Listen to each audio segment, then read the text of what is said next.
I was born in 1919 in Pittsburgh, Pennsylvania. My name's Robert Bob Hayes, and before the war, I worked in a steel plant. 12-hour shifts, 6 days a week, forging armor plates for tanks we'd never seen, for men we'd never meet. I used to say the noise of the factory was the loudest thing in the world until I heard real gunfire. When America entered the war, I didn't wait to be drafted. I enlisted in early 1942. I figured if I was building tanks for other men to fight in, I might as well fight in one myself. After training in Fort Knox, I was assigned to the 3rd Armored Division, Spearhead, and trained as a tank gunner. That's where I met the 3 men who'd become my brothers.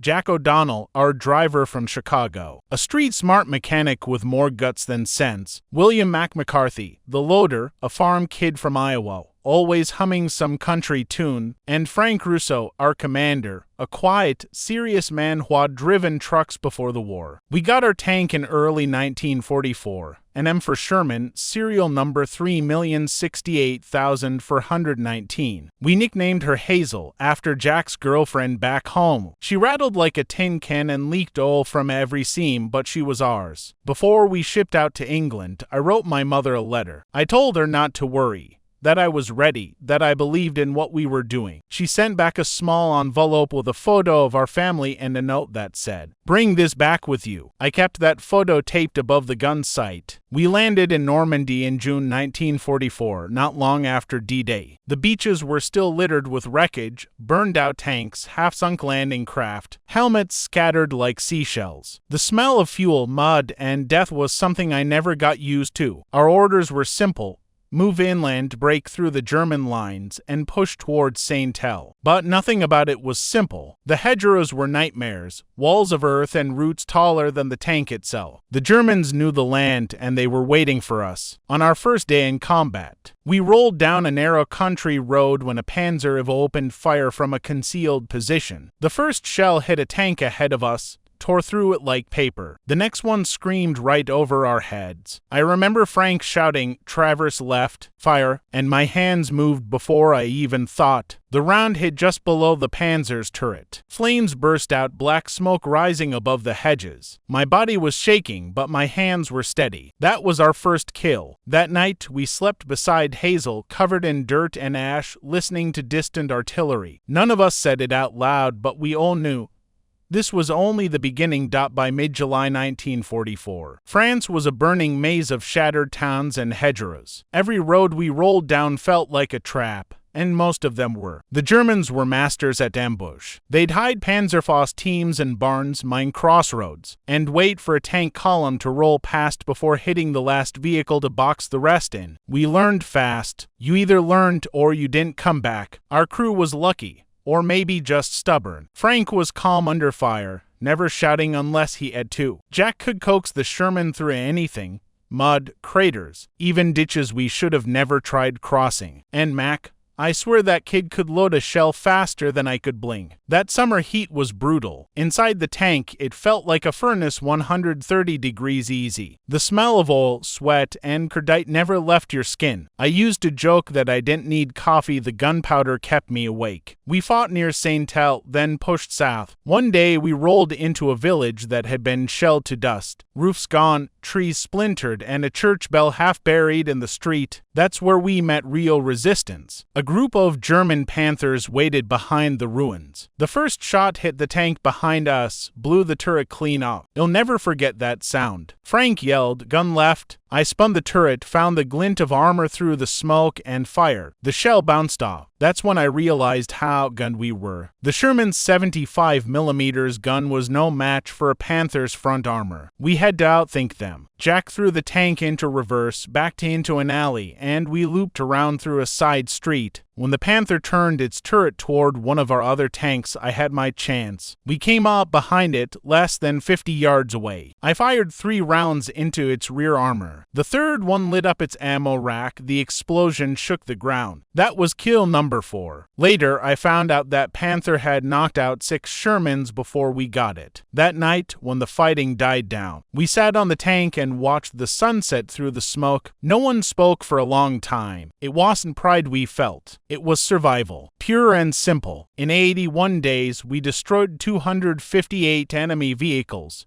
Tanks, half-tracks, guns, anything that could kill us. But in those early weeks, none of us were counting. We were just trying to see the next sunrise. Sometimes, when the stars came out and the air cooled, I'd look at that photo of my family taped above the gun sight. My hands were black with soot, my ears still ringing, and I'd whisper to myself, "You're still here, Bob." One more day, August 1944. The push toward the Falaise pocket was like driving into the mouth of hell. By then, the Germans were trapped, surrounded on nearly all sides by Allied forces. But a cornered enemy fights the hardest, and that's exactly what they did. For 2 weeks, the sky never stopped burning. Artillery, smoke, and the stench of diesel hung in the air like a curse. The roads were packed. German trucks, horses, tanks, even civilians fleeing in wagons. When our division advanced, we weren't moving through open country anymore. We were moving through wreckage, an entire army dissolving in front of us. We'd wake up to the sound of our own bombers overhead. The P-47 Thunderbolts were hitting the retreating columns day and night. Sometimes they missed by too much.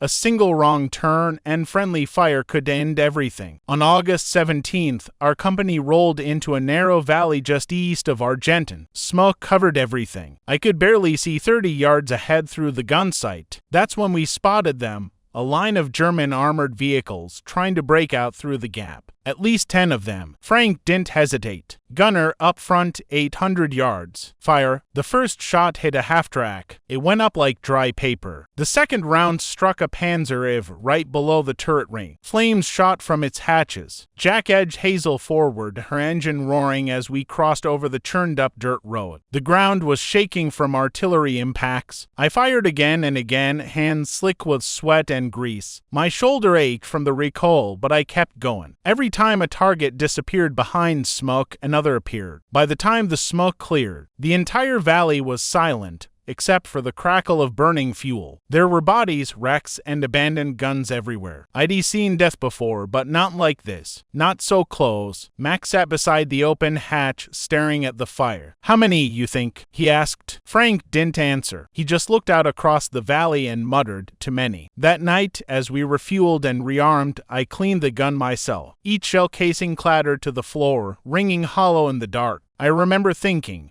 this isn't about winning anymore. It's about getting out alive. By the end of Falaise, the German 7th Army was broken. Thousands surrendered, thousands more were gone. But so were hundreds of our own. We didn't celebrate. We just climbed back into our tank and waited for the next dawn after Falaise. We thought the worst was behind us. We were wrong. By September 1944, our division had pushed through northern France and crossed into Belgium. The countryside there was different. Rolling hills, small villages with cobblestone streets, and people waving flags as we rolled past. For a few days, it almost felt like peace. But peace doesn't last in war. The Germans were regrouping. Rumors spread through the ranks. Whispers of new weapons, fresh troops, and a counterattack coming from the east. We didn't pay much attention at first. We were tired, hungry, and running on fumes. The only thing that mattered was that Hazel was still running. Our crew had been together for months by then. We moved like a single machine. Jack could tell what Frank wanted without a word. Mac could load the right shell before I even called for it. We'd gone from strangers to brothers, the kind forged in smoke and fear. One evening near Mins, we stopped in a small village to rest. The locals brought us bread and wine.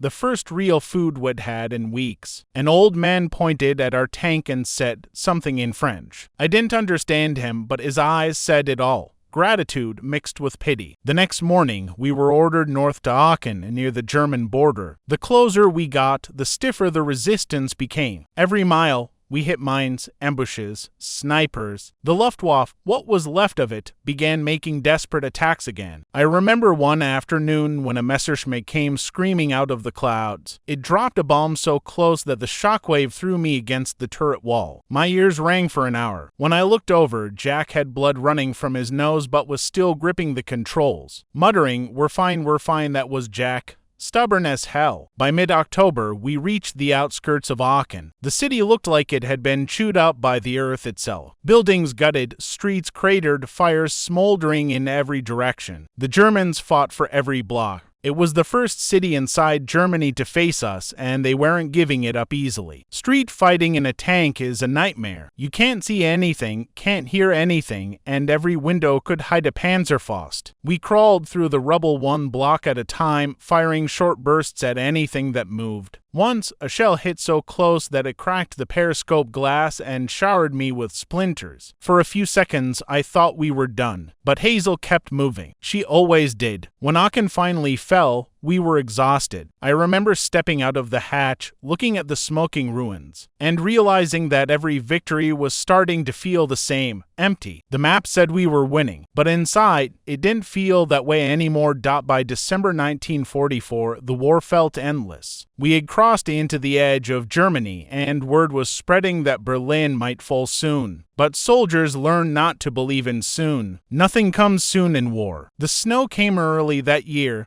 Thick, heavy, relentless. It covered the wreckage, the fields, the frozen bodies. It covered everything except the fear. Our tank, Hazel, groaned every morning as if she too was tired of the cold. The diesel turned thick like syrup, and we had to light fires under the engine just to get her started. We were stationed in the Ardennes forest, a quiet sector, or so they told us. The Germans are finished, the officers said. Nothing big will happen here. They couldn't have been more wrong. On December 16th, just before dawn, the sky erupted. Artillery, hundreds of guns, opened up all at once. The ground shook like the world itself was tearing apart. The Germans had launched a massive counterattack. What history would later call the Battle of the Bulge. Our lines broke in hours. Roads were jammed with trucks, tanks, and soldiers trying to fall back. The snow turned black from smoke. The radio buzzed constantly. Orders, panic, silence. We were one of the few tank crews that didn't retreat immediately. Captain Donnelly told us to hold a crossroads near Street Vith until reinforcements could arrive. So we did. For 2 days, we fought without rest. Hazel fired until her barrel glowed red. Mac's hands were bleeding from loading shells so fast. Jack's voice went hoarse, shouting directions. The Germans came in waves. Panthers, infantry, half-tracks, all charging through the white storm. We knocked out 6 tanks before noon on the first day. By nightfall, there were 18 burning wrecks in front of us, but the cost was heavy. Frank was hit by shrapnel through the turret slit. We bandaged him the best we could, but he wouldn't let us stop. Not until the road's clear, he said through gritted teeth. On the third day, we were ordered to fall back. The fuel was gone, the ammunition almost empty, and the temperature had dropped to -20°C. When we finally moved, Hazel's treads squealed like frozen bones. That retreat was the longest night of my life. The forest was filled with echoes, German soldiers shouting in the dark, flares lighting up the snow, the smell of cordite and pine. At dawn, we reached an American position. Just a few men left, faces hollow, uniforms stiff with frost. One of them handed me a tin of cold beans and said, "You made it out of hell, buddy." I wanted to believe him, but looking back at that forest burning in the distance, it didn't feel like we'd escaped anything. It felt like the war was swallowing us whole. After the Ardennes, something changed in all of us. We'd seen too much, not just death, but the way hope itself froze and cracked like ice underfoot. Frank survived his wounds, though he couldn't hear out of his right ear anymore. The doctors wanted to send him home, but he refused. "Not till it's over," he said. "Not till I see that border sign that says Germany." And we did. In February 1945, we crossed the Rhine. The river looked peaceful under the winter sun, but it was filled with the wreckage of war. Sunken trucks, helmets, even horses. The bridges had all been blown, so our engineers built floating pontoons to get us across. Hazel rolled over one, shaking with every wave, and we held our breath the whole way. Germany didn't look like the monster we had been taught to hate. It looked tired. The villages were gray and silent. The people, mostly women, children, and old men, stared at us with hollow eyes. Some offered no expression at all, just emptiness. It wasn't victory that we felt that day, it was pity. One morning, while moving toward a town near Remagen, we came across a burned convoy of German vehicles. It was quiet. Too quiet. Donnelly ordered us to stop. I climbed out to check one of the trucks, and what I saw inside still haunts me. It wasn't soldiers. It was civilians, refugees. They'd been caught in the crossfire trying to flee. Max swore under his breath, slamming his fist against the tank. None of us said a word after that. We just kept driving. By March, we were fighting deeper into the Rhineland. German resistance was fierce. Young boys and old men with rifles that jammed after one shot. The SS fought hardest, refusing to surrender. We destroyed tanks that barely had fuel, and shelled bunkers that were little more than holes in the earth. But the strangest moment came when we entered a captured town, and found a small factory still running. Inside were German workers, thin, pale, quietly assembling tank parts as if nothing had changed. When we told them the war was lost, one man looked at me and said softly, "For you, maybe. For us, it never ends." I didn't understand what he meant then, but years later, I did. We were chasing a victory that didn't exist anymore. What was left were ruins of cities, of men, of ideals. The Germans weren't our enemies now. They were just people trapped in a nightmare they once thought was a dream. That night, I wrote in my notebook, "We've crossed into the enemy's land and found ourselves there." To die by April 1945, the map was bleeding red and blue. The Soviets closing in from the east, and us from the west. Every day, the roads were packed with German soldiers trying to surrender before the Russians reached them. We didn't understand why, not yet. But the stories coming from the east, what the Red Army had seen, what they were doing in return, made it clear that this was a war ending in vengeance. Our orders were simple. Advance toward the Elbe River, link up with Soviet forces, and hold position until further command. It sounded straightforward, but nothing about those final days felt real anymore. Entire towns surrendered without a single shot. German officers walked toward us with white flags made from tablecloths, trembling, exhausted. Some of them couldn't have been older than 16. Others, gray-haired men wearing World War I medals over tattered uniforms. We moved cautiously, passing fields littered with burned-out tanks and wagons. The air smelled of oil, smoke, and spring. Every mile we gained felt like another lifetime behind us. One morning, near Torgau, we stopped to repair a thrown track. While Mac and Donnelly worked under the tank, I sat by the river, looking across to the opposite bank. That's when I saw them, figures in brown coats, moving low through the reeds. For a moment, I thought it was another German patrol, but then I caught the glint of a red star on a helmet. The Russians. We didn't fire. Neither did they. We just watched each other, unsure what to do. Then, slowly, one of them stood up. A tall man with a thick beard and a rifle slung over his shoulder. He waved. I hesitated, then stood and waved back. The man around him shouted something, laughing, clapping him on the back. It was the strangest thing to realize that after years of fighting, the enemy of my enemy wasn't my enemy at all. Later that afternoon, our officers organized an official meeting. We crossed a temporary bridge made of wooden planks and steel beams, shaking hands with Soviet soldiers under a bright April sun. They were rough, loud, and smiling like it was the first time they'd seen peace. One of them, Sergeant Ivan Petrov, pulled me into a bear hug and offered me his flask. It burned like hell going down, but I smiled anyway. We didn't speak the same language, but it didn't matter. He pointed at my tank, then at his T-30 for part nearby, and laughed. I understood. Same job, same madness, just different flags. That night, as the celebration went on, I sat by the river with Ivan and a few others. We passed around bread, vodka, and cigarettes. He told me, through broken English and gestures, about his family in Smolensk, how the Germans had burned his village, how he hadn't heard from them since 1941. I didn't know what to say. All I could do was listen. When I finally looked up at the stars, I realized something. We had both survived the same war, just on opposite sides of the gun. And in that quiet moment, as laughter and music drifted over the river, I thought,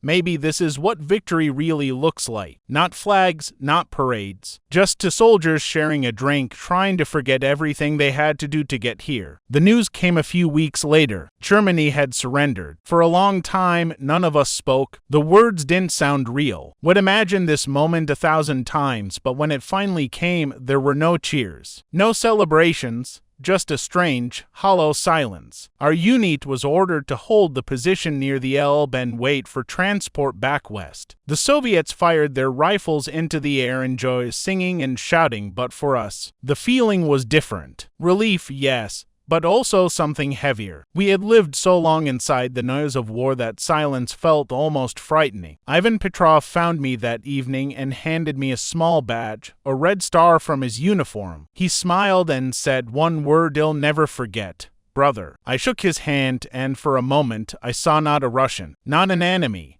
just a man who had survived the same storm. When I returned home months later, America felt like another world. The people cheered, bands played, flags waved, but I couldn't join them. I kept thinking about the faces I'd seen in burned-out villages, about the German boys too young to shave, about the Russians who had fought half the world just to see peace. I went back to work at the factory. The machines were the same ones I'd left behind in 1942, but I wasn't. Every clang of metal sounded like gunfire, every hiss of steam like the whisper of the tank's engine. I learned to live with it, one day at a time. Years later, I wrote in my journal, "War doesn't make heroes. It just shows you how fragile we all are." Sometimes I still take out that red star Ivan gave me. It's scratched, faded, but it reminds me of the day the soldiers shook hands across a river that had once divided the world.